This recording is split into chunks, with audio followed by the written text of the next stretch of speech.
In today's video, I'm going to teach you how to check your payment connection status in your Wix dashboard. If you want to make sure your store or website is ready to accept payments properly, this is a quick but very important check to do.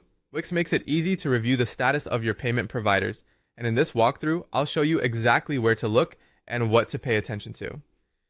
To begin, open Google Chrome and go to your Wix dashboard control screen. Make sure you're signed in to the correct Wix account and that you're viewing the dashboard for the site you want to manage.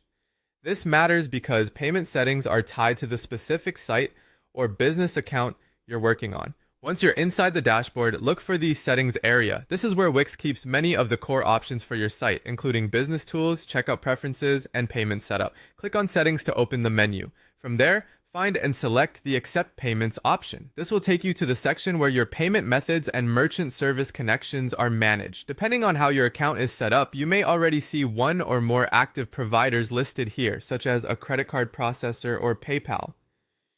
Now focus on the connection verification flags shown underneath your active merchant service account provider cards.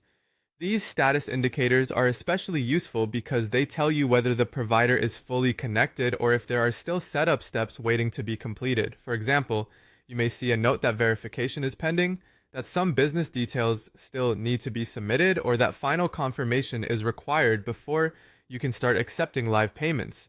Take a moment to review each active provider card carefully. If everything is fully connected, that's a good sign that your payment setup is complete. If you notice any pending flags, that means additional action may still be needed before customers can pay without issues.